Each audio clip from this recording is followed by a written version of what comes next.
Louis Ballenger is a 39-year-old male that was admitted due to lymphedema with a stage 2 wound on the lower portion of his left leg. He has been receiving treatment at a wound care center, but it has not been effective.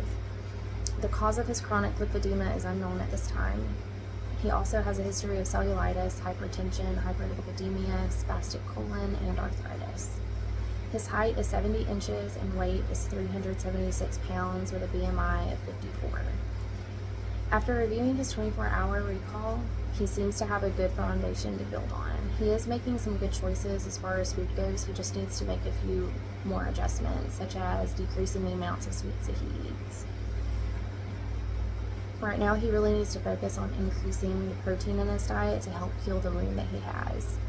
It's also important to note that he currently lives alone and does not have any immediate family, as his parents have both passed away and he is an only child. He is currently taking daily medications, which include some Bastin to help lower cholesterol, lisinopril to treat high blood pressure, omeprazole to treat GERD, and he also takes Levsin as needed every 4 hours to help with his colon issues. To promote wound healing, he needs to consume between 205 to 256 grams of protein a day based on his actual weight. I would also suggest adding in a multivitamin. Weight bias was definitely present in Mr. Ballenger's case and is seen with Dr. Chamberlain. He repeatedly points out that the patient is morbidly obese, and it's just not necessary to refer to his weight as often as he does.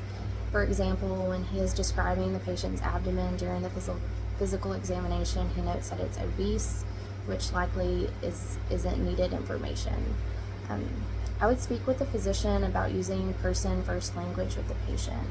I'm sure that he struggles with his current weight and is self-conscious of how people view him, especially those within the medical field. So regularly referring to his weight and calling him obese may make him feel worse.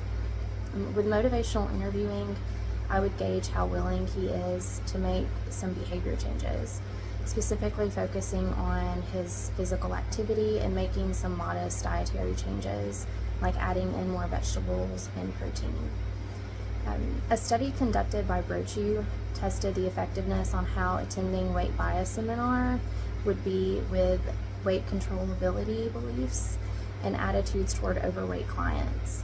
After attending the seminar, the trainees reported weaker beliefs and attitudes toward individuals that are overweight.